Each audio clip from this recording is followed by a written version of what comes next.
Welcome to the True Talk Cafe podcast. Thank you so much for joining us. We're so excited you're here. Our podcast will tackle a myriad of topics, ranging from relationships to personal development and everything in between. My name is Renee Stewart, and I'm joined by my co-hosts, Anna Garcia, Carla Decor, and Lali Ramirez Bendit. Collectively, we span 4 generations. Can you believe that?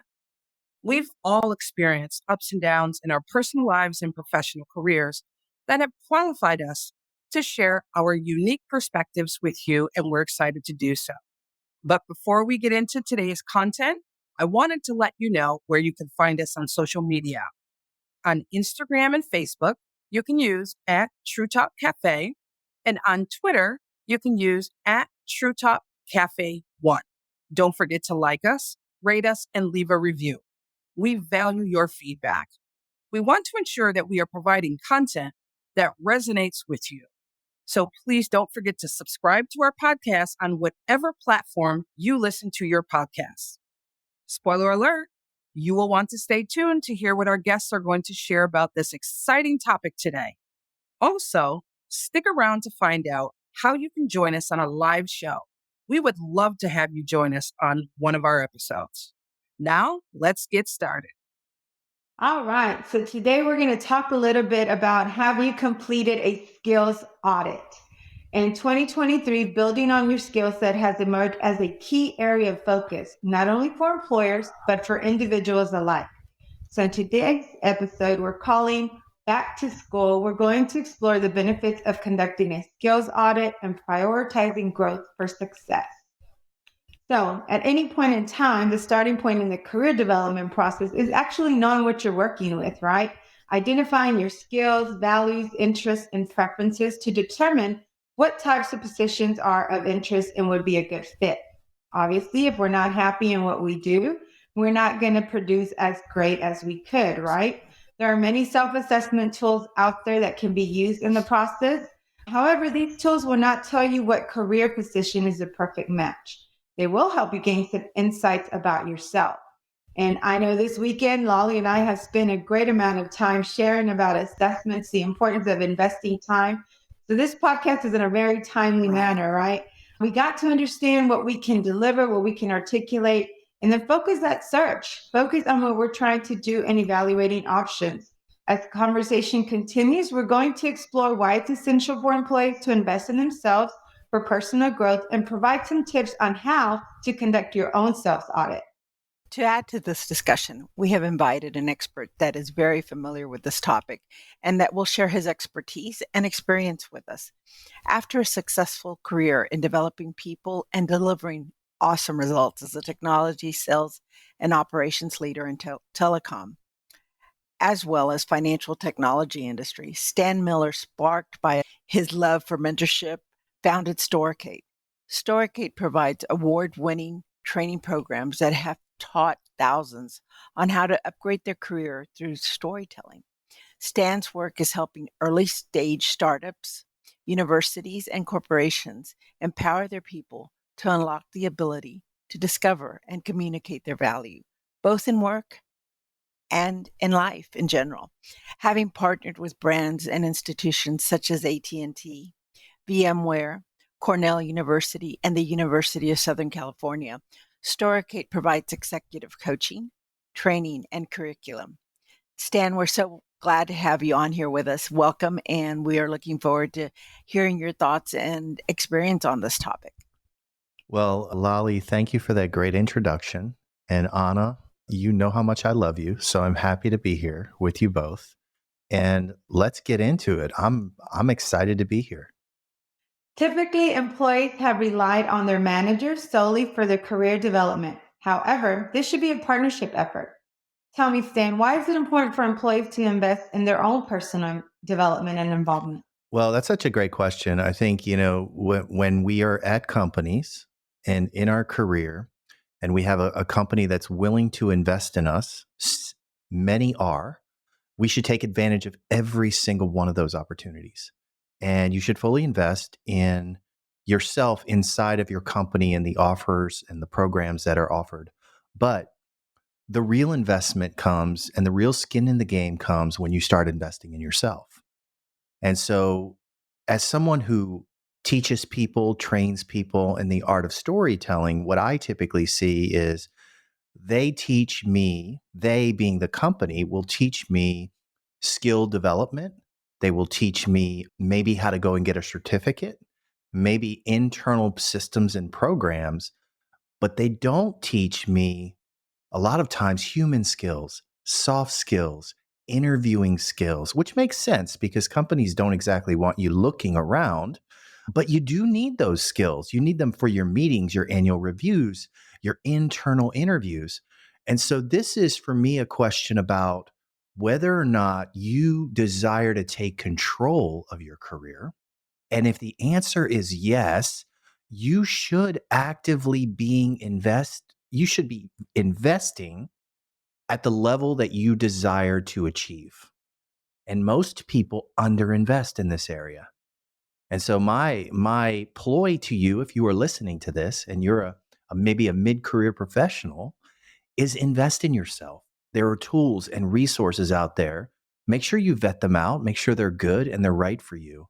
But you should be investing actively in your own development. Take control of your career. Don't let someone else own the narrative to your career, and you should own that development. So I hope that helps. I love it. Yes, it absolutely does. And you know what, Stan? One of the reasons, Lolly, I mean, I think both when we were talking about this topic, we were like, Stan. And we have collaborated, as you know, for a few years now on a lot of these things. And one thing we've taken note on is that the greatest return on investment anywhere is that the one that we invest in ourselves. And today I was reading an article on monster.com and it talks about investing in yourself. And it had a sentence that I had to repeat. The return on investing and improving yourself is astronomically higher than any financial investment you can make. Mm, From increased lifetime earning power and unimagined opportunities to protecting yourself from unemployment and the satisfaction that comes from personal growth and success. The returns are enormous. And I say this because Lolly and I had one of those weekends where we were getting a lot of negative feedback on, why would I want to spend that much money? And, as somebody who did invest in themselves mhm, and did have to go through an employment process, the story is that the greatest return was that my unemployment lasted 7 days. So I did see an immediate return on my investment. And I love that you said that because we do have to start with us. And I think I even quoted Michael Jackson, which I'm starting with the man in the mirror. We got to start with us and return the investment on us. So with that said, I like that comment. I totally agree. I know Lolly has some feedback to say on this as well. So I'm going to be quiet now and let her talk.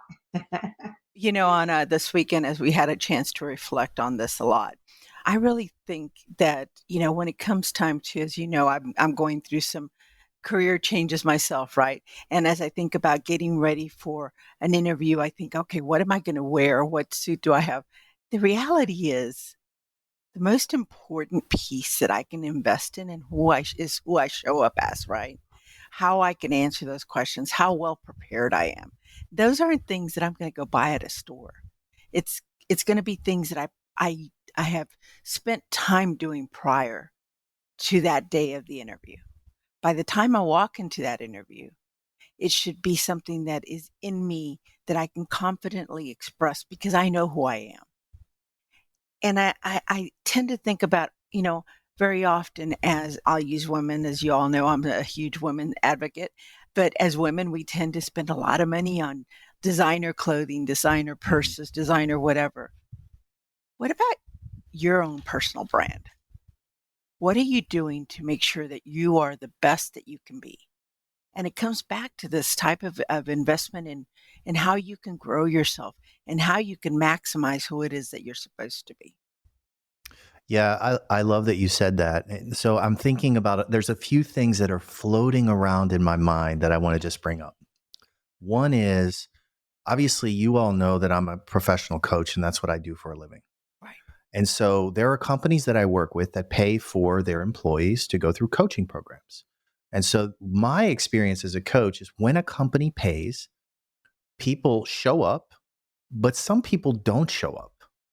And so there is an investment and a psychological component to this, I believe. I'm sure if I did enough research, I could prove it, but I haven't done the research. So I'll just say what's on my mind. When you make an investment for you, you generally will show up for yourself. When someone else makes an investment for you, you generally take it less serious. And I've seen this time and time again. Now, when you tell me things like, we had just met with some people and they were saying, why should I invest? This puzzles me oftentimes. And I experience this like you all. I experience this as well. And what I tell people is there are two things that are priceless in terms of investing in your career. The first thing is gaining clarity.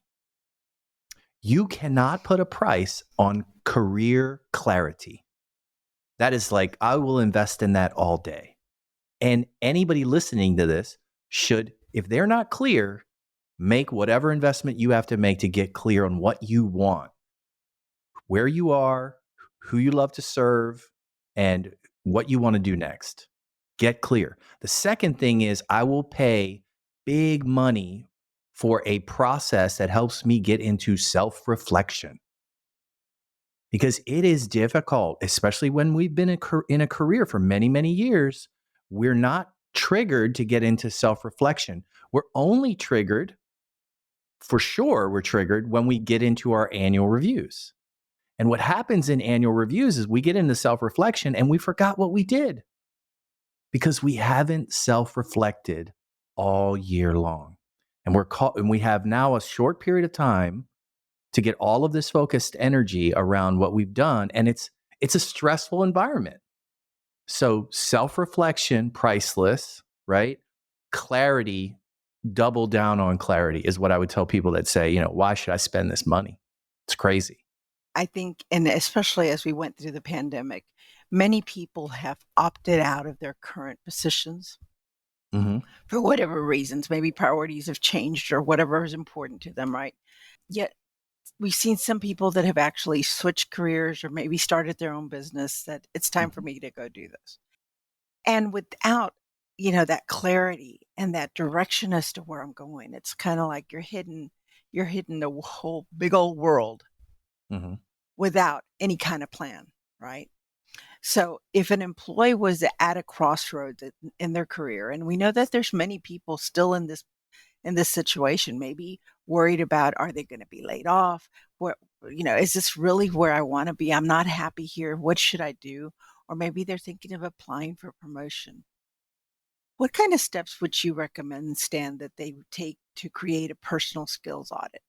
Well, I mean, when we're talking about skills, I think that that's one component of it.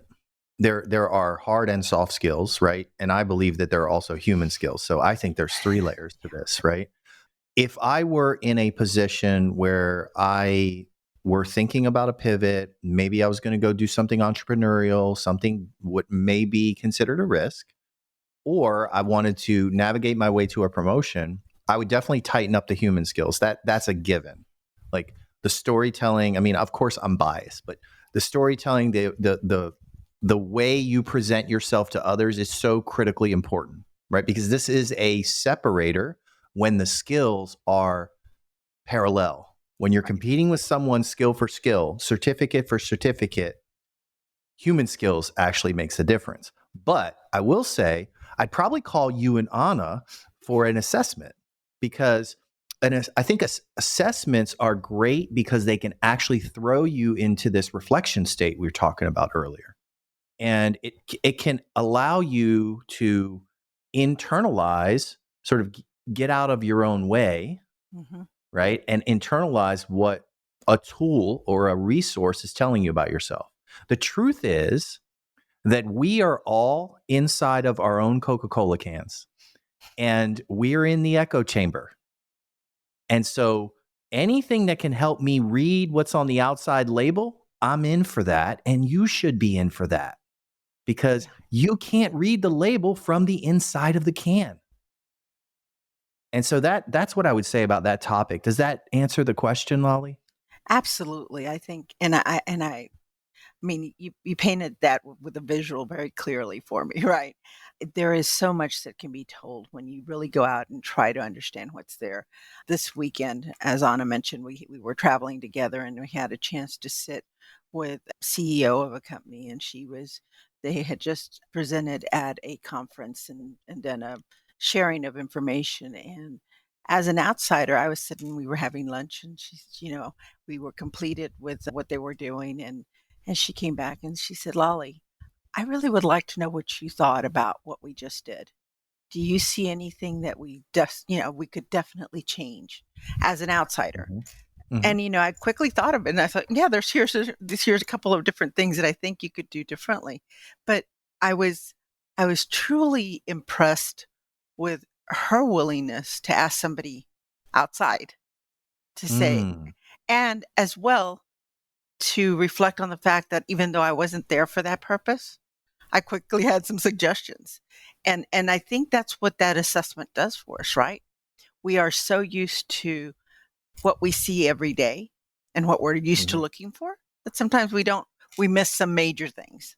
You know what's so cool about what you just said, Lolly, was you were impressed by two human skills that she possesses, right? These aren't some checkbox that she's got somewhere. She didn't take a course on this. She has authenticity and self-awareness. And she not only has it, she displayed it. Absolutely. And so that type of leader is a leader that you want to be around. Of course. Of course you're impressed Yeah. because she's willing to come to you and say, "Hey, what are your thoughts?" This is what leaders do. Yeah. Good leaders do this. And so yeah, I mean, I'm sure that felt amazing for you because, she could have asked anyone Right. that question. But why you? And so I'm sure that made you feel good. And that's what great leaders do. They make us feel good, make us feel warm, welcome, appreciated. Yep. And it's their human side that attracts us to these leaders. Very true. Yes, and I totally agree with that. And it is important that we take into account their interpersonal skills, those skills that the only way you really obtain them is by understanding and being self-aware yourself. So, and when I was looking, Sam, when you mentioned that, the last report that came out, interpersonal skills was actually at the highest in what companies and organizations are looking for right now. It was at 34%. Nothing even came close to it. I think the second highest was 18% of what employers were looking at. So it definitely does make a difference. Stepping into that comfort zone is not always the best thing for us. We have to get out there, we have to explore, get out of that Coca-Cola can, like you mentioned, and start seeing what the rest of the world is doing and asking the right questions. The CEO that Lolly mentioned, I do happen to work for her. And that conversation to me, I was also like, wow. I sat back and I for the first time probably was quiet because I wanted Lolly to tell us because we are all learning. And what better way to learn than from someone who's giving you the feedback that you're seeking, which is actually an interpersonal skill within itself, right? Understanding that feedback is a gift and it is your responsibility to either assess that feedback and how it applies to you and how you can apply it to your change, or to see if that feedback aligns with what you had already thought. And maybe there are some things that we need to be doing, but interpersonal skills and those soft skills that you cannot, obtain without the experience, without the attending these workshops, without the going to these classes. And then you mentioned assessments, which I am an assessment geek. I love assessments. And that actually was my next question. So, what better way than to get into it, right?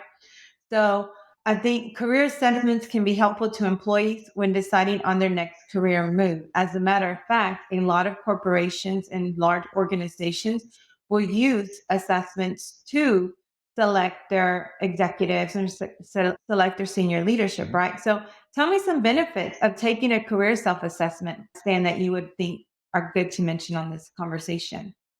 Well, I think it's again a self-awareness prompter, right? And so if you're looking to be more self-aware, you should take an assessment. I think that it does cause reflection. If you look at your assessment, you can reflect on, okay, what is this assessment really saying to me about me? And so that's the second thing you get. The third thing you get is the ability to change. And so this is what most people don't look at.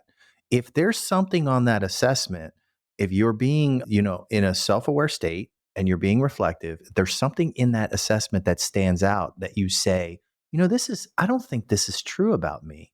Rather than discounting the assessment, why don't you look at that and really go deep and analyze that and maybe ask some of your peers, some of your colleagues, hey, listen, I just took an assessment and this is what it says about me. I'm not sure it's right, but would you be honest and just tell me if this is actually me or if this is something that you're sensing from me?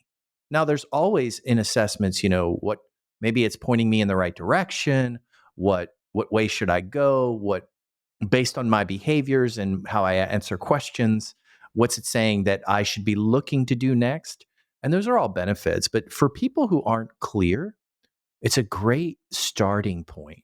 And I think that is the most powerful thing. It's a starting point. It's a low, I don't know how much assessments cost, but I'd guess that they're a relatively low cost entry point for someone to start getting what we talked about earlier, which is that clarity that you need. That is the key to everything, just being clear. Because if you're not clear on your career, you are confused. And if you are confused, you lose. That's it. That's a simple math. Love it. And it's true. I took a self assessment. So there's the behavioral assessment, right, Lolly? And then there's the skills assessment, and then there's the personality assessments, and they all do make up the person who we are. But I was just telling Lolly, actually, I said, well, I took this assessment, and as much as I am in denial, I think it's actually pretty right. I feel like I'm really good at certain things. And because of that, maybe have not worked on developing that muscle a little bit more, so to speak. But then when you look at the assessment and it gives you a little bit more of a feedback and everything, I was like, you know what? I'm glad I took it. And to your point, Stan, I guess I could take an assessment now, see what it is that I should be focused. It gives me my areas of focus. It gives me where I'm, probably strengths, gaps, etc., and where I should be working. And maybe I can take it in 6 months and see where I land then. Have I done something different? Different assessments help you identify different things, right? The occupations that are good for you, what type of training do you still need, the skills that you want. But I agree. And then like I said, nobody's immune to being in denial. I was in denial. And I think I'm pretty good at this. I mean, that's my area of business, right? I think I'm pretty good at this thing. But yes, I think it was very, very true and aligned. And I'm excited to hear Ellie's response on that because we talked a little bit about the assessments and what we believe from them. And it's like, okay, maybe you should be a little bit more open minded, I think, was one of the conversations we had. Yeah, I really think, it's funny to me as we talk about career development. I personally believe it's always good to go back in and take one of these things. Of course, I'm a results manager, right? I like the data. I like what the data tells me, and then it tells me where I need to make some changes to get to where I want to be. Or maybe feel comfortable with some things that I may know already and Mhm. and just maybe leverage more on that, right? I'm reminded of a self-assessment that I took years ago that really helped me understand who I was and how to leverage what I was doing in order to get what I wanted to get. And I Mhm. recently took that assessment not too long ago, a few years, I mean, excuse me, a few months back.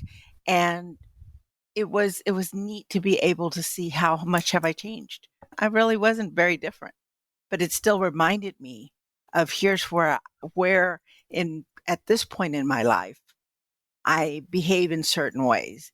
I haven't changed. Did I make some progress from where I was, etc. So I definitely think that a career self-assessment is something that, if you're not happy in your current job, if even if you are, if you're wanting to see where do you want to grow, I mean, as a person, I think we always have that ability to continue to find ways to improve in our personal lives, and career is such a huge part of it, right? I personally just today was working on one and really interested to see where I'm at this stage of my life as I look at what is Mhm. my next career move. What do I want to leverage better, right? I think I Yeah. know, but that assessment's going to help me make some better choices, I believe. Yeah, it's so interesting, Lolly, that you bring this up because I look at the assessments as, so let's just say we're not talking about careers Mhm. and I don't know what I want to do. I don't know what I love. I'm trying to figure it out and forget about careers just in life. Maybe I'm confused. And then I find out through an assessment that I should try golf, right? Mhm. It says to me, golf is going to be a sport. And we're not talking about careers, we're talking about golf now. Yeah. So I go and try golf. And what happens is I love golf. And golf is now my passion. And golf is now something that I want to do all the time. And so now I've found my passion, but then what I need to do to get better at golf is then I got to hire a coach that can help me adjust my grip Yeah. and adjust my swing just enough to be better and better and better. I need someone to sit behind me and watch me swing and make the adjustments. I need someone to really, really work with me that can give me the truth. And it's no different in your career. If you don't know what you want to do, if you take an assessment, it may point you in the right direction. But when you go and try that and take I would say almost like a toe in the water approach to it, you may find this is something that I love. But then that's when you need someone to come alongside you and help you along the way, whether it's a mentor or a coach or someone to really invest with you and in you. Very well said, Stan. That without question, I think it's a obvious effort that you can do to and get to where you want to be. And Yeah, it's never too late, no matter what you're doing. it's So not. I really appreciate that insight because again, I think that no matter what stage of your life you're in, if you're in a job today that you're pretty happy in, but maybe you want to look for a promotion, or maybe you're in a job where you're really worried whether that job's going to be available or not in the next year. Or maybe you really just would like to try something different. I Hmm. mean, that's really all about taking that time to reflect, as you said earlier, find the clarity. And I think the clarity comes with the self-assessment and then Hmm. get some coaching so that you can get to be the best at what you want to be. That's right. And I'm gonna say ditto, ditto, ditto on all of those things. And when you talk, Stan, I mean, you guys both know my story. I mean, I was laid off and it was very unexpectedly. I was happy in my job and I really thought I was going to be able to retire from this. And I think I've told you both many times, I am grateful that I never neglected myself. I am grateful that I continued to, learn new things, take assessments, get a coach. Stan, I'm a coach, but I paid for a coach. Nobody is exempt from having a coach. And I think that's very important that you understand what all is out there. What other resources do I need to invest in? And I say this, and you all know we have all been very fortunate. Stan, you were at one point in that same situation, and it's not fortunate, really. You have been very proactive. We're going to go with proactive, not fortunate, because we all worked for where we're at today, whether we knew we were working for it or not. Again, I was very happy. And one fun fact about me, that's the only job I ever had. I left high school and went into the telecom business and the technology business, and I was there for almost 30 years. So when I got laid off, people were like concerned for me. I was happy. You guys know why I was happy. I was happy because it was time to do new things. And I did a complete pivot. I am doing nothing related to what I was doing in that environment. Probably sales, because sales is always my thing. It's my niche. I can tell you anything, but I am very happy to be in the human capital, now relationship management. Now I do all of these things. And I will say that I consider you both great mentors. I consider you both great allies in anything that we do and work together. So when we go to that, go the extra step. Also surround yourself with people that are smarter than you, that have goals that are bigger than yours, because I think that's a driving force behind us. you're the CEO of your life, but Lolly's the CEO of mine. So, so I'm the CEO, she's my COO. So we got to, and she's self-appointed, by the way. She did say I'm her COO. Nice. But it's important to also remember those things. You're never alone in these situations. You just got to be sure to find the right people. Then how many times do I text you like, hey, I just wanted to give you an update, or I wanted, those are things that are important. Yeah. You want somebody that's going to be there and be your ally and support you. And also tell you, okay, Anna, well, you still need to, somebody needs to be realistic with you. If I can be too ambitious at times, somebody needs to bring me down a notch. So I love all the things that you guys are saying, investing in ourselves with support of others. And all of those different things are all great topics. And again, ditto to everything you guys just said. Yeah, well, I will say, Anna, that, and I want everyone to hear this, that I am so proud of you for stepping up and stepping out of your comfort zone and making that move and that pivot to greatness. And I really think that what is being illuminated right now for you is this whole new world of opportunity. And so a lot of us that are in our jobs, we say we're happy, but we don't know anything else. Right. And so really finding that happiness and that joy. And I think that there are so much more to come for you, Anna, and what you'll be doing. I'm just excited to be participating in this journey with both you and Lolly, and just experimenting and, my crazy ideas that I go and run down, and just sharing those ideas with you. But thank you for having me on this podcast, because it was a long time coming. So I'm excited that we're finally getting this thing out. Absolutely, Stan. We are so happy to have you here. We think of you as one of our brothers, and definitely, certainly one of the people that holds a very strong position in our personal executive board, right? We all go back and forth with each other. So that is why we were so excited to have you. It was not a question of who did we want for this. We knew exactly who needed to be on with us. So thank you for sharing such a vast knowledge, and we wish you continued success in what you're doing. Well, So thank you. folks, if you're ready to take control of your career and make a positive change, a self-audit may be the best place to get started. Here are a few tips to help you through the process. Reflect on your satisfaction with your current position. Envision what your level 10 life looks like, what it would be the best life you want to have. Once you see that vision, create a vision board to remind you of what it is that you want. Prioritize your focus and set effective career goals. I'm going to add something else in there and say that you really need to make sure you get some outside opinions. Get a coach, get someone to help you make sure you're in check and where you need to be. And then revisit your self-audit on that regular basis. All great tips. You guys know I am the queen of revisiting my goals. So in summary, everyone, remember, a self-audit is a continuous process, and it's okay to take things one step at a time. It's also okay to feel like you have failed at it, because what you really just did was learn something new. Don't be afraid to seek support from friends, family, or a mental health professional if you need it. With a little effort and patience, you can make positive changes that will enhance your career. Thank you once again to our guest, Stan Miller, and to all of our listeners for joining the pod crew today. This was such an enlightening discussion.